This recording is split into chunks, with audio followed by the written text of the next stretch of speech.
57. I'm not quite sure.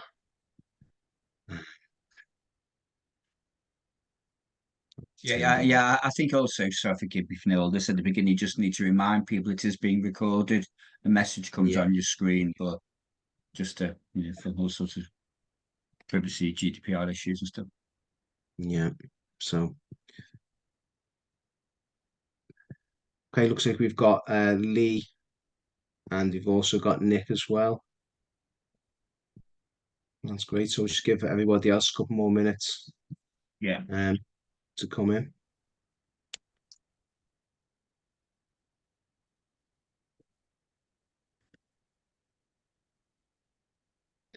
Well, yeah, the apprenticeship conference. I'd certainly go back next year. Um, Mm. we did have a lot. We had a really really good stand. So we had the immersive room in our stand. So we Yes, were that's able right. to display our content on, and we had several Yes. VR headsets set up. So we had all kinds of there was the army, the air force coming over, different colleges, different apprenticeship. Yeah. Yeah, this was really really good. Yeah. Because what I so I won't talk much because we're going to start soon, but You're right. we do have done over the years a lot of cruises. Oh yeah. And until a few years ago, you used to have to go to muster where you all practice trying on your life jackets, all that sort of stuff. They've stopped that now.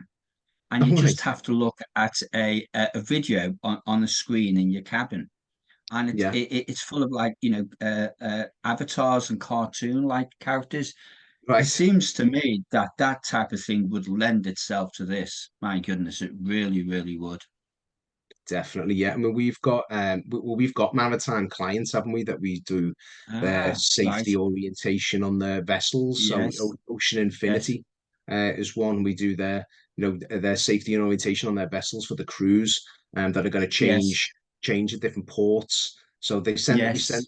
they send out the QR code for the content, and the crews just scan that with the smartphones, pop it into the headsets. If it's in, Yeah, great. Singapore or Portugal or what have you, so they do that, and then Yes. when the ship arrives in port, they save a day in port because they don't have to. There's no kind of there's no day of training on all the safety aspects and the orientation of the vessel. Yeah, So exactly. so they're already trained, Exactly. so they can just swap over. So they actually save a full day in port, which is it's a really Yeah. good. It saves the Yeah. company a fortune Oh doing my that way. goodness, yes, I can imagine. Right, so we're at 4:30 now. Yeah, go on, let's go. So yeah, so I'll just start then. So thanks very much, everyone, for joining us in this webinar. So basically it's the bringing the industry into the classroom webinar with myself, Mark Paddock, from FocusXR. And we've got education specialist consultant Keith Warburton with us as well.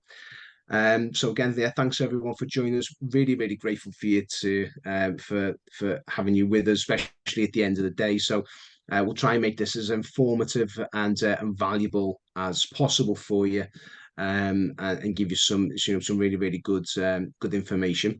So just a warning, we will be showing you lots of video slides here of 360 mixed reality content, but it's going to be in 2D. So just to let you know, if you see the video moving around or things like that, it's really to give you the impression it's a 360 video, and but it's on obviously on the 2D screen. So what we'll do first is just going to go through the agenda. So the first things we'll cover is how teachers and educationalists are bringing the world of work into the classroom. And we'll talk around the technologies that are being used there and what's available to you as an educationalist. How to support and complement training provision with real world and live immersive environments. So we'll talk a bit there about 360 live streaming, and how you can bring real world live environments into the classroom, really easily.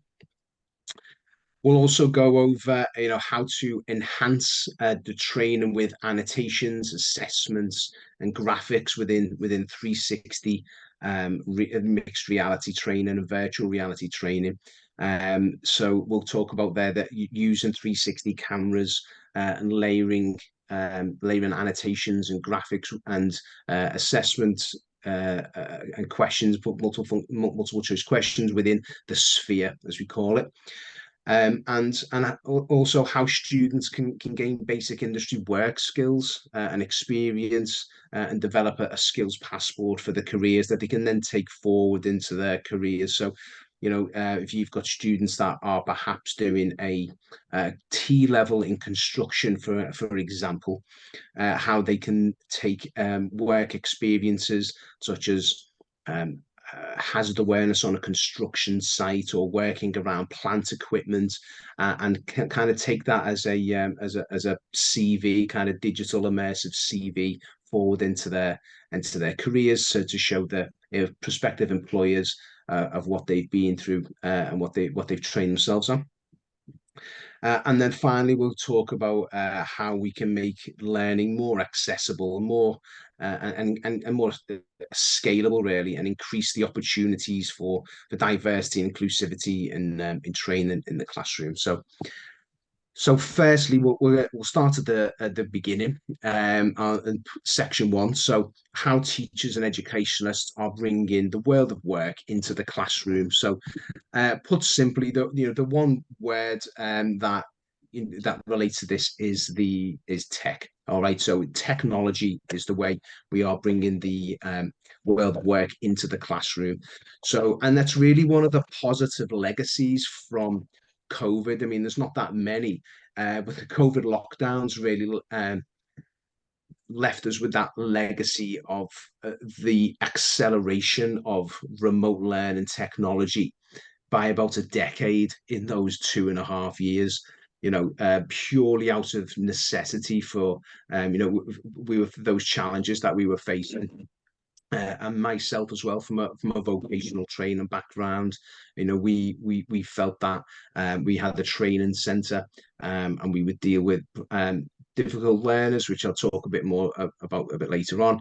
But we would deliver practical subjects, so we'd do introduction to bricklaying, we'd be doing things like barbering and fitness and what have you. So they're hands-on, practical subjects. And we had to close our training centre down. So we then needed a piece of technology that we could carry on delivering practical subjects, but remotely. So, how do we do that? And that's where, the FocusXR platforms came from. And that's how we started developing that. But really the positive outcomes is that there's now amazing technology that's available for bringing industries into the classroom. And the main umbrella term for that technology is extended reality. So that's why we're called FocusXR. So it stands for extended reality. And if you may or may not be aware of what that covers as an umbrella term, but it's really these three things. So we've got augmented reality, we've got mixed reality, and we've got virtual reality. So augmented reality, well, firstly, I'd just say that these are all just tools in a toolbox, especially when we're using these for learning. So they've each got a really good, they're good use cases for teaching different things. So augmented reality is the digital overlay over the physical world of an object that has component parts. So it's really good for teaching students about the component parts of an engine and the drivetrain, or a piece of machinery, or a valve, something like that. Mixed reality is the digital overlay over the physical world that you can interact with, and that tends to be a 360-degree immersive environment. So we do a lot of this. This is a lot of what we do is mixed reality 360 content, because it's the real world with those teaching aids laid within the sphere. And virtual reality is the final one, and that VR, and that is obviously a completely digital environment. So that's an immersive environment that's been completely created um, with a computer on just coded from scratch. And again, they've all got their different use cases. So to give you an example of that, um, about using the right tool for the right job in the toolbox of extended reality. An example is one of our customers who does working from height. So they teach working from height training, all different kinds of things, elevator platforms, scaffolding, things like that. And one of one of the challenges that they had, they were teaching the safety protocols of working from height, but they had a virtual reality program for doing it. And what they found was with students, they had new apprentices, and because it was a virtual environment, it was very much like a computer game. Here, as you can see on the right hand side, the left hand side, sorry, it's very much like a computer game. It's a digital environment, and they were not taking the consequences seriously of the safety protocols that they were trying to teach. So much so that they were purposely walking off the scaffolding with the headsets on, just because it was fun to fall off the scaffolding. And that was, completely negating the point of that training. Whereas when we've then gone and recreated that in 360 mixed reality, which is a real world environment and training on the actual scaffolding that they were working on in their training centers and things like that.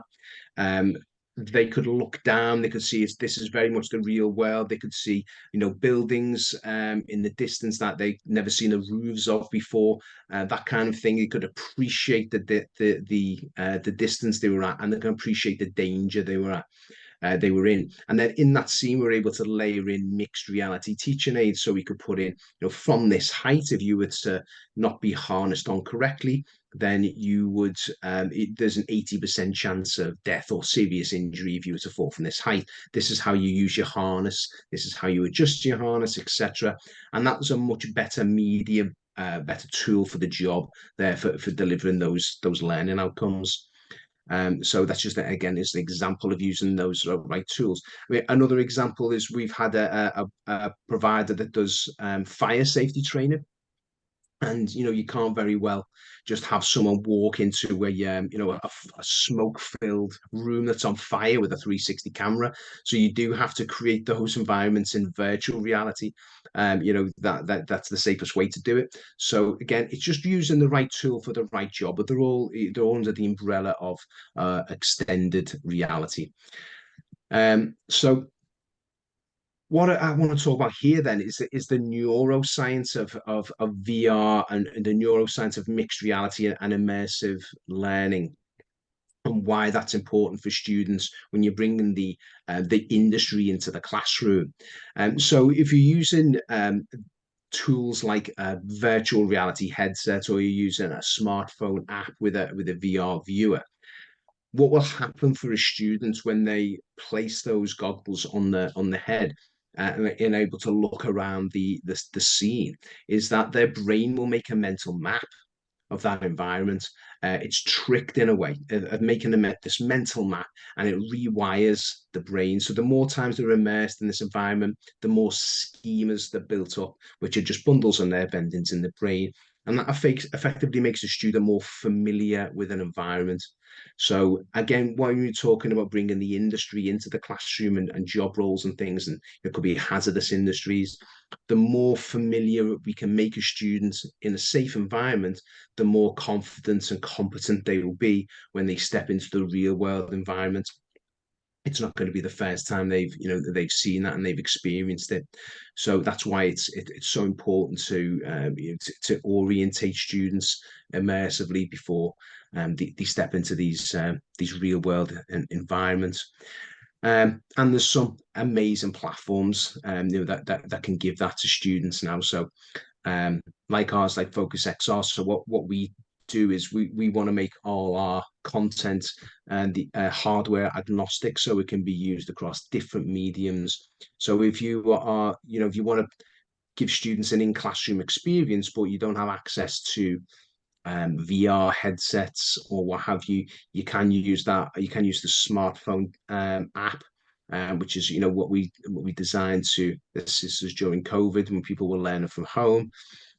You can use tablets, you can use a desktop. The tablets are really good for a window into that environment.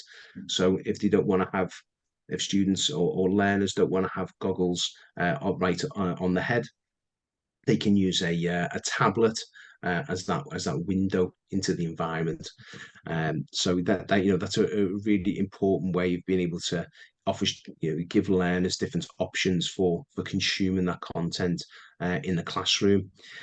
But with platforms like ours now, I mean, there's not just ours out there, but we've really designed ours to be to bring specifically for industry coming into the classroom. There's multiple functions that you can do. So if you can use a 360 camera, if you have access to a 360 camera, you're able to live stream in real time, immersive learning environments. So you can give students that real world experience in real time, but from the safety of the classroom. You can also record and upload and then edit your own content and create your own experiences in 360 mixed reality, bring that into the classroom for students. Or you can use our library content, or we can actually create content as well. It's just depending on what your needs are, really. So those are some really, really good, powerful ways of bringing that, bringing the industry into the classroom there.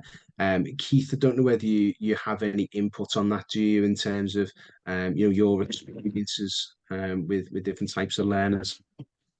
Yeah. Thanks, Mark, and hello, everyone. Um, yeah, what I think this technology really helps teachers and learners to do is, for example, in terms of project-based learning, which, as I'm sure you all know, is a real attempt to replicate real life in a project which has a series of tasks, a series of challenges. Um, and as I'm sure that can be a real challenge because, to a great extent, it's in a classroom environment. What this technology enables you to do is to put some perhaps better structure to that project-based learning. So, in a sense, the project is a vehicle for some, quite clear sequence learning. So in a sense, a particular project and, learners go off in groups perhaps, to undertake that project. But in that project, you want them to develop, you want them to acquire particular skills and particular knowledge. And with project-based learning over the years, to a certain extent, that can be a bit hit or miss. You never quite know if they're doing what they should be doing to acquire those skills and that knowledge. But this can enable you basically to structure it better. For example, in terms of health and safety issues in particular industries, you can say, okay, as you're doing the project, you need to access this particular technology, this particular stream in order to develop particular skills and knowledge. So it really does help you to put a structure to classroom-based learning, which is trying to enable learners to actually develop work-based skills. Excellent. Cheers, Keith. Thanks very much. So just gonna go on to the next segment here, which follows from that nicely. So how to support and complement training provision with real world and live environments. So this is really where 360 mixed reality really adds the value. And it isn't just about the technology. It's about the content creation possibilities. It's totally unlimited with this kind of technology. So especially in local skills specific content. So it's great to have a library of content that's existing that you can pull off modules and things like that, and content to disseminate to students. But tailoring it specifically to your local skills needs is really, really important. So, for example, we work with colleges up and down the country, and depending on the area, it really can depend on the different skills. It could depend on the different skills that are required.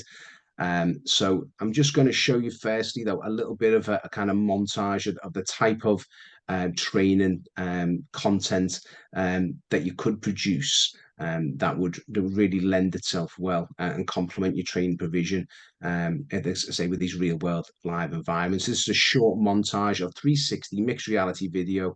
Again, so just to warn you, it will move around and it's in the 2D. So this is something we did with Cadence Gas for their learners. And we've also got working from height here using excavators on the side of a road. So there's road works and things like that. Workshop safety considerations, largely in construction environments here.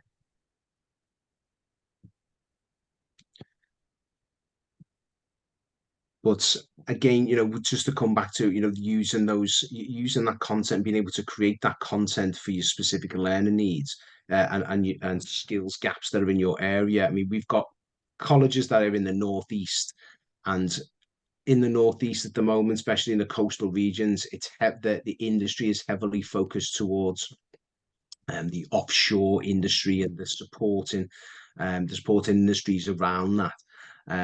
So the oil and gas industry and things like that. So what we're able to do there with 360 cameras and platforms like FocusXR is you're able to go out to local employers and create specific content for maybe new apprentices or students that are looking to get into that particular industry, and then bring that back into the classroom to be delivered safely. Again, in the Midlands, we work with lots of colleges in the Midlands, and there's lots of there's a gap there in the agricultural industry and skills that are needed to be delivered there. So again, that particular area, you can go to local employers and you can create content specific to those local employers and bring that into the classroom for students who are obviously, once they've graduated, will end up potentially working for those same employers. So again, that's why using the technology and using the 360 cameras and the content creation possibilities that can be bespoke, to your needs is so important. Now, what does that really do for learners, bringing that into the classroom? Well, as you've seen there, in those dangerous environments like construction sites and working around gas mains and things like that, it gives them the occupational orientation. So the more students are immersed in those environments, the more familiar, the more competent, the more confident they become. It gives them the health and safety considerations. So they're not working in virtual environments, they're seeing actual real life working sites in which there are hazards that they need to be aware of.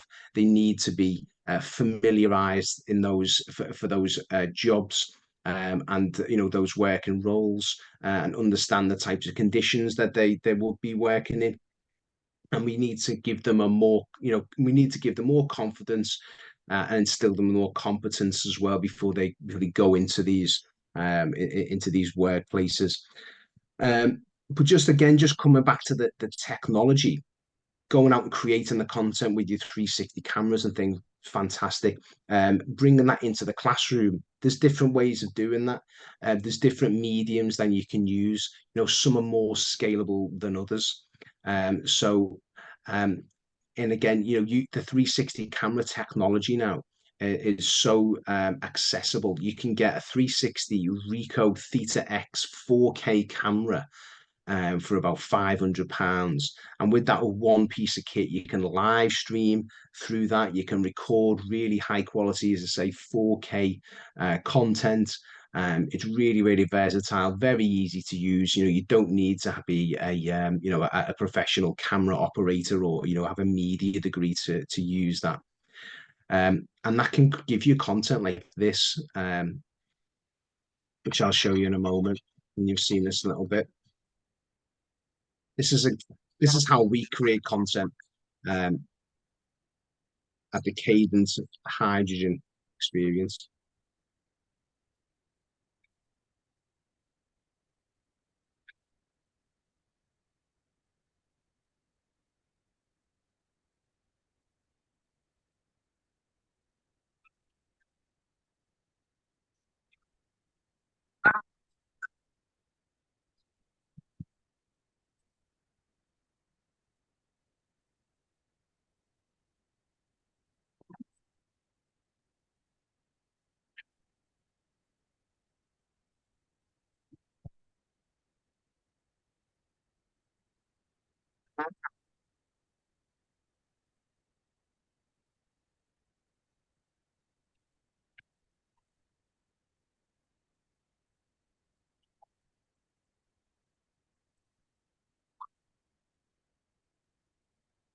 Just to show you some of the types of camera techniques we use there.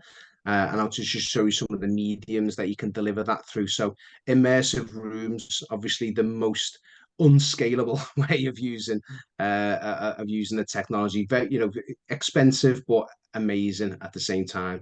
Where you can take a camera to to any location and a 360 camera, and that can then be deployed in an immersive room to many students, and it's a lot more of a collaborative medium. That so rather than having a headset on, students can learn more kind of collaboratively together within the immersive room.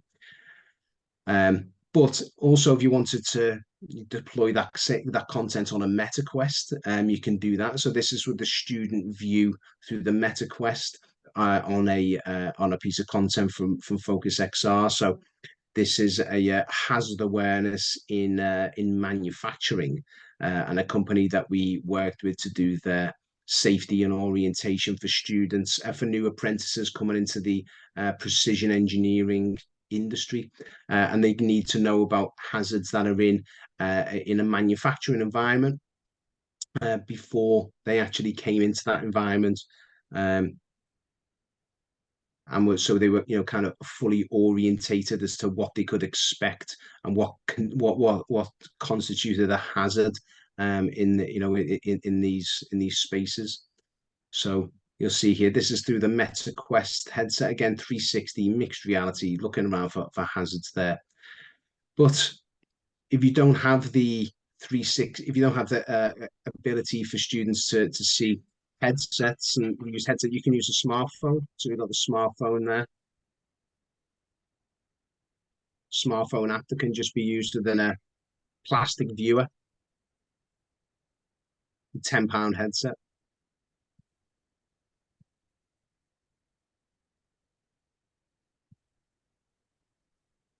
So some amazing ways there of getting industry into the classroom and being able to complement vocational training with these real world environments and real world live environments. Before we go on to the next part, Keith, have you got any input Yeah, on that segment? yeah. Thanks, Mark.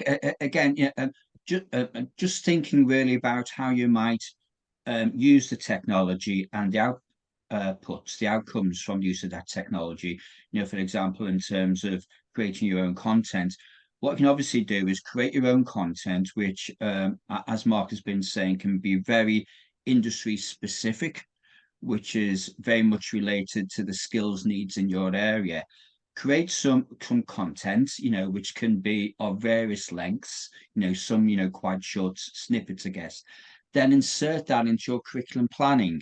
So, in terms of, for example, schemes of work, curriculum plans, whatever they're called in your particular context, you can actually say at that point, learners access this particular content in the variety of ways that Mark has indicated.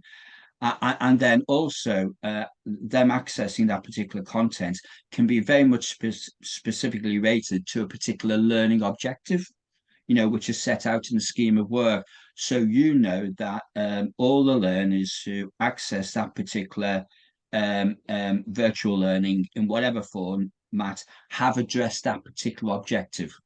Okay, rather than not being certain on occasions.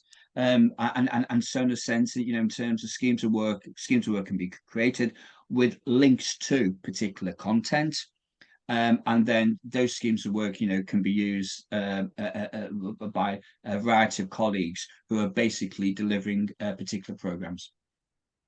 Cheers, Keith. Yeah, I mean it's interesting you say that because we've got training providers who use our content as a blended learning in the classroom, and they will just use a slide as the normal PowerPoint slides. They would just have QR codes on the slides, and at any given moment they can just say, right, guys, we're going to take out your smartphone, scan this QR code, use the plastic headset on the desk, and we're going to do a 10-minute immersive experience in whatever it may be, confined spaces, or working on a wind turbine, or something like that. It can be anything, and you can blend it in the classroom there. And again, yeah, you're right in saying as well, using small snippets, because we try and build our content in micro learning, using in the micro learning Yes. format. It doesn't really, students don't want to have a headset on for an hour.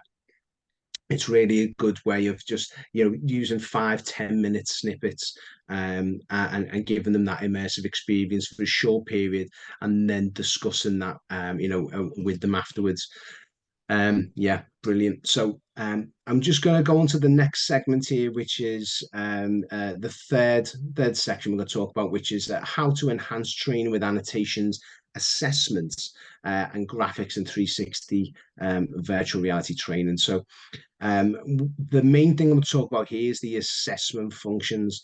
So it's important that when we've got students that are immersed in a scenario, and perhaps we're teaching them specific learning points within that scenario, rather than taking them out of the scenario to do their knowledge checks, or their assessments, or formative assessments, or what have you. It's really helpful and much more effective to keep them in that scenario, and then do the assessments while they're in there. So to give you an example of that, we've got a piece of content here that we did with uh, Amy UK. So they're a massive infrastructure provider. They were building a train station here in Cardiff, and we did the safety and orientation for their new apprentices on site. And they're learning in this little segment, they're learning two things here: what the authorized access route is called around site, and how they communicate with plant operators on site, so they're not ran over by a dumper truck or what have you without looking the right way. So in this little segment, they'll learn that. Now you can use the same piece of content again, or you can use a different piece of content, and then you can layer in the mixed reality teaching aid. You can use the FocusXR platform for this. So, for example, the scenario pauses, the question comes up, and the student has to answer that question before they move on. So if they are using a smartphone, then they haven't got handheld controls like they would have in a Meta Quest or something. So they're now looking at, all they need to do is use this gaze trigger. So it's a little crosshairs that they use to look at the answer until the circle completes, and that allows them to answer the question. So then on the back end, then you can say, oh, well, student one has got 9 out of 10 correct. Therefore, they are competent in going forward into their work placements, or their work experience, or their next stage, or what have you. Or student two has got 3 out of 10. Therefore, we need to support student two a little bit more in the in that particular scenario. So again, using that technology to keep them involved, keep them in those scenarios, and be able to assess them. So same again here. Use it on excavation and trenching, and a little bit of content. Again, dangerous environment. They need to know the right bits of information before they start working around trenches and things. So they can have questions will pop up in the scene, and they can have to answer those before they move on to the next stage. Another example here, a good example, is a company we work with called Ocean Infinity, and they do robotic submarines, robotic vessels, things like that go to different ports around the world. And what they will do is, we've done their safety orientation on their vessels. So then all they do is send out the QR codes to different ports that the vessels are going to be arriving at, and changing crews at. And although the crews, they will scan the QR code, do the training, know where the muster stations are, know how to deploy the lifeboats, before then the vessels come into port. So it actually saves them a day in port, by doing that training remotely, and also then being able to record the assessment results from each of those crew members. So, a really, really handy, handy piece of technology that to be able to assess students whilst within those environments. So, before we go on to the fourth segment there, Keith, do you have any Yeah. input on the assessing students in in those in the immersive environments, I should say? Yeah, great. And again, as you've seen there, the assessment can be very specific, very precise against key against individual learning objectives. And the annotations, and you obviously saw some examples there, can really guide the detailed nature of the assessment.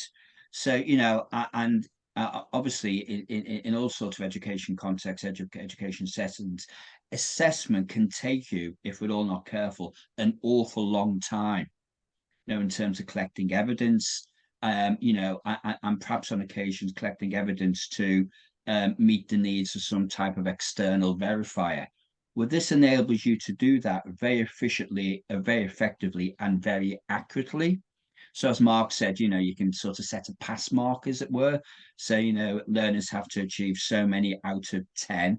And that is obviously recorded, and that's real evidence, very detailed evidence, very clear evidence that a particular learner has achieved those set of skills. And if they don't meet that pass mark, they have to produce evidence. You have to give learners other opportunities to actually gain those skills and acquire that knowledge. So it really, really does help you to collect evidence efficiently, effectively, and indeed accurately, and record the evidence so it's available to anyone else who wants to look at it, including, for example, external verifiers.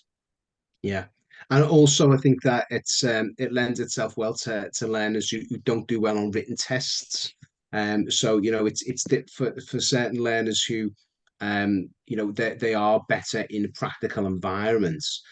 Just being able to give them the question to answer whilst they're in a practical environment, they're still immersed in that scene. And the brain again is building that mental map to be able to just answer within the scene is a lot more of a powerful tool than being able to say, right, now you've seen that. Now you're going to go and sit and do a written exam, or you're going to do a written multiple choice test on what we've just seen. So, different learners, again, they have different learning styles, don't they?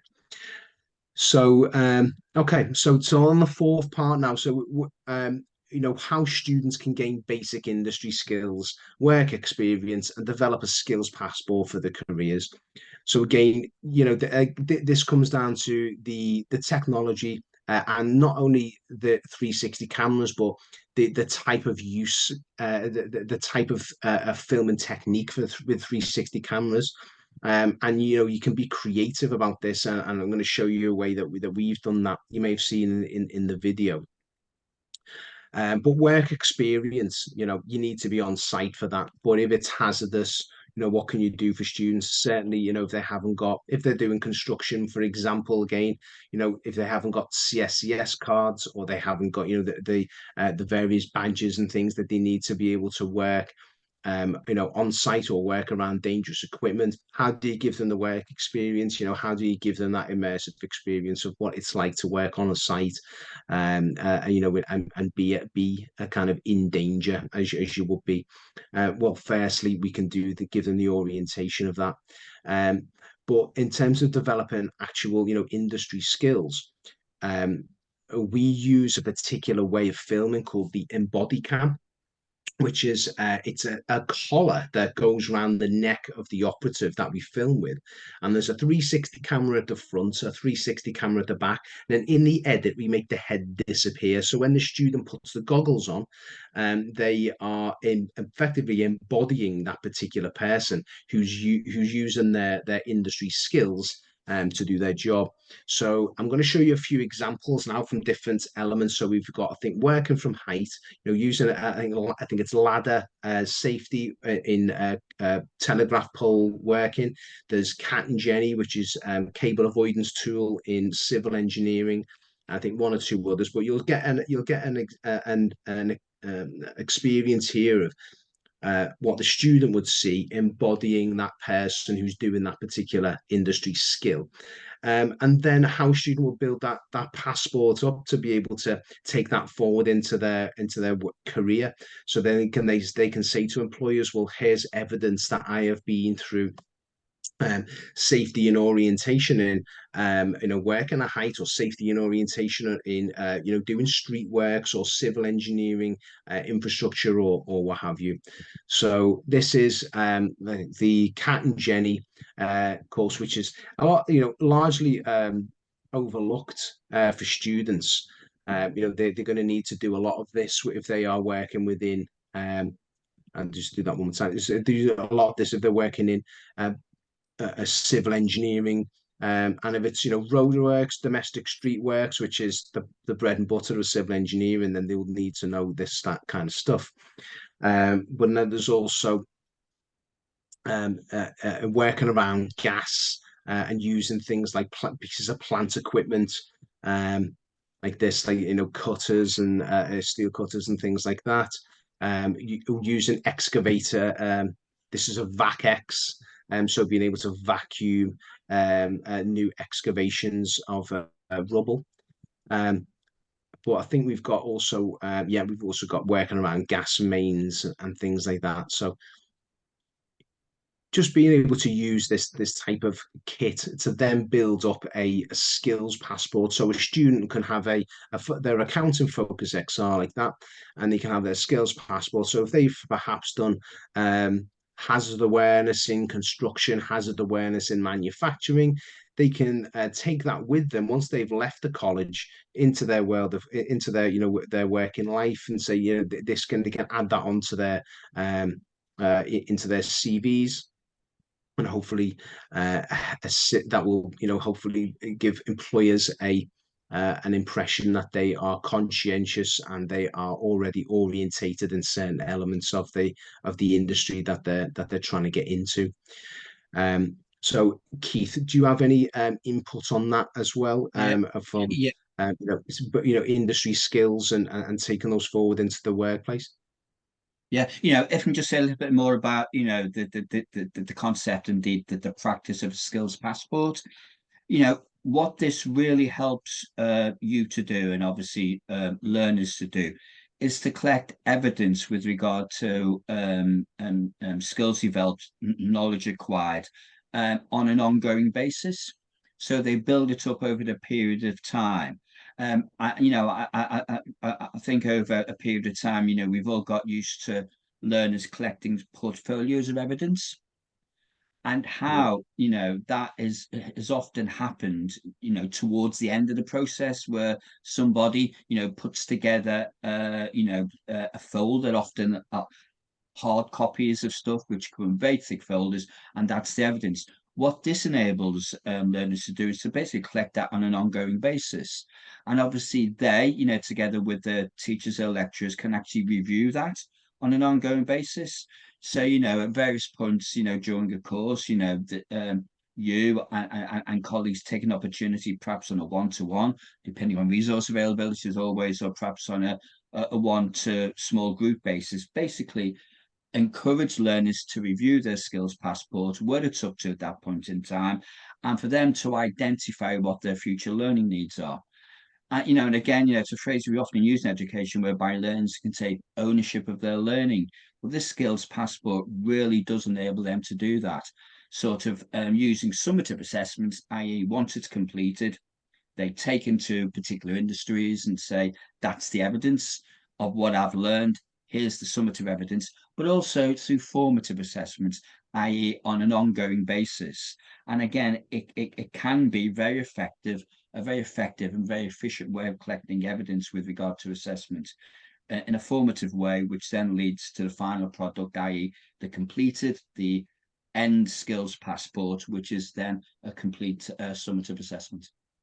Yeah, cheers, Keith. And what we're doing with Focus XR with our content library is we're starting to work now with more awarding bodies, that we can do end-to-end qualifications 100% in delivered in NXR, so delivered in a 360 mixed reality. So we're working with awarding organisations like EAL in terms of doing engineering um, qualifications in the safety and orientation in workshops and things like that. So students have actually got certifications to take with them on top of their college qualifications, whatever they've been able to study in college. They've got these additional badges and these additional certifications that they can take into the workplace that can give them the edge in terms of getting maybe apprenticeships or getting employment. So again, that's a huge thing that we're going to be working on more this year and adding on more into the content library. All right, so the final bit is just how to make learning more accessible and increase opportunities of inclusivity for training. So this was really what was the catalyst for us in starting at FocusXR and building this technology. So again, just to give you a very brief background on us, we were vocational training providers based in Liverpool, and we deal with very difficult learners. We'd have youth offending referrals. We'd have people on day release from prison. We'd have probation leavers, those kind of people, and they come to us and they do again practical stuff, introduction to bricklaying, barbering. They do fitness qualifications, etc. And we were trying to make it and courses like that and employment opportunities there more accessible for people. And the issue that we had even before COVID came along was having students that would come to us, for example, with the two youth offender referrals. They'd both put on their forms when they've been emailed over. Barbering is an interest, barbering's an interest, fantastic. We'll put them on the barbering course starting next week, not realise they're in rival gangs. And then there'd be huge melees at the training centre because to put two rival gang members in the same course. So we needed a way of being able to have those students still taking part in practical hands-on learning, but remotely. So they didn't have to all be in the same room at one time. So this is why we started to build the FocusXR platform, but we quickly realized that we couldn't expect to have students have VR headsets, and access to those. So we built the smartphone app as a way of making mixed reality 360 virtual reality learning more accessible to those people who didn't have the financial means of having VR headsets. And we're talking about 2019 now. So again, VR headsets were a little bit more expensive back then as well. But with a smartphone, it seemed to everybody that seemed to come through to us either had a smartphone of their own 95% of the time, or they had at least access to a smartphone. So we were able to build the rudimentary app. We were able to build a platform that we could live stream from our 360 cameras, or record and upload the content for them to consume through the app. All they needed to do was scan a QR code or open a link that we'd emailed them. They'd pop that smartphone into a plastic or cardboard headset, and that would allow them to then be able to pop that on and get an immersive learning experience. So as you can see there, this is what we would do to scale to make the technology more scalable. Live stream with the platform to the app. They'd get a timetable of live lessons that they were able to open, or a timetable of recorded lessons. They just needed to select one. The screen would split into the VR mode, and they could pop that even into a cardboard headset, a plastic headset, to get that immersive piece of learning. So the accessibility, what we were trying to achieve there was take down the barriers to entry into mixed reality and VR learning. So the financial barriers, they didn't need to have expensive headsets. The technological barriers, and as well, to be able to give them that. Just all you need is a smartphone and a piece of cardboard, and you can get an immersive learning experience. And that's where we are with the technology now.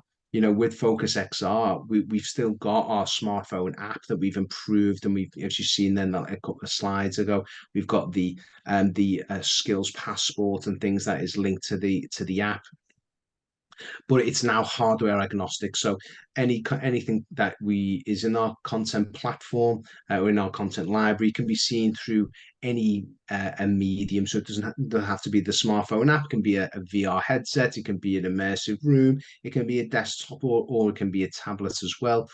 And again, it's just making this technology and this type of learning more accessible, more inclusive, and are more scalable as well, for providers as well as for learners. Yeah, and I think we've done a good job in achieving that. So, Keith, I think, do you have any more comments on Yeah, that? just a few. Just a few more comments about um, um, learners with particular needs. Perhaps that they may have clearly Oh, yes. diagnosed special educational needs, Yeah. or indeed non-diagnosed special educational needs. Including those learners who have neurodiversity within their, for want of a better phrase, learning styles. And clearly, there needs to be a real awareness, for people working with learners like that, of that. So, for example, with an immersive room, that could be quite disconcerting for some learners, Mhm. and also wearing headsets. Well, pretty obviously, the way to sort of deal with that, as it were, is to prepare learners well, to say, look, you're going to go into this particular environment. You may just want to go in there for a very short period of time. And as Mark said, most of this is in snippets. So no learners are going to spend an hour like this, which can be disconcerting for anybody, I would suggest. So learners can be prepared for that.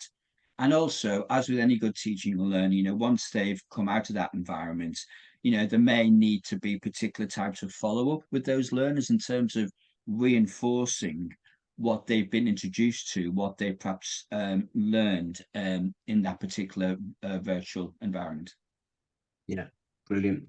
And just on this final slide here, this is really one which is just to demonstrate how it's easily distributable, the content with the smartphone app, because you can just use a QR code. Again, I think we use that a couple of examples on that. So, what we're able to offer there in the platform, and to give learners the experience and bring the industry into the classroom, is to give 360 mixed reality, tutor led content. We can do immersive assessments there, and you can do those yourselves with the platform as well. If you want to create your own content, you can do immersive hazard scenarios. But we can also create VR environments and AR teaching aids as well, just to so we're addressing all the elements of extended reality there. So yeah, and the services that we have as a company is FocusXR, is we have the platform and the app, so you can do your live streaming 360, you can create your own content, and deploy that yourselves, create your own courses, things like that. You can use our resource center, our content library, which we're constantly adding to. So it's like the Netflix, effectively, of 360 mixed reality content. We're continuously adding more and more content to it all the time. Or we have our content creation service as well, so we can bespoke create content that is required for you. So there we go. That's us basically. You can, if you'd like to contact us, that's our content information, contact information, just our queries, email, and phone number. But thank you very, very much for your attendance, and your attention there. I'd welcome any questions that anyone may have now, as we've got a few more minutes in the hour to answer those. So thanks very much. If you'd like to just put your questions in the chat, if you do have any, then we're welcome to answer. Happy to answer any of those for you.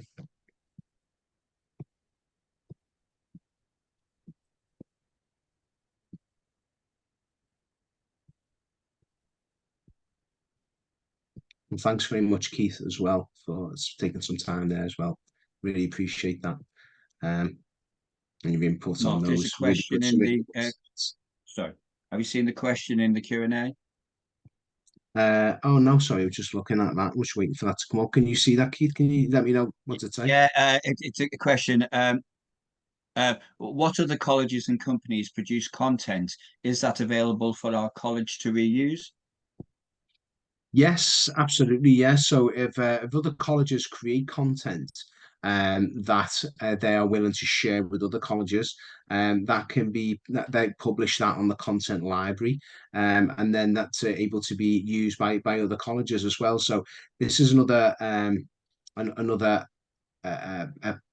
feature that we're building in is the shareable marketplace. So we have about 40 colleges that we work with up and down the country, and lots of those colleges have asked us if they can share content with others, and if they can in turn use other colleges' content that's being created to use for their learners as well. So currently, there wasn't that was the feature wasn't available, but we built that in purely from the demand, and that's how we do that as well. Yeah, that's how we work. We're quite intuitive with feedback. So if colleges say, well, what would help us if we had a feature that was this or function was that, then we can build that in.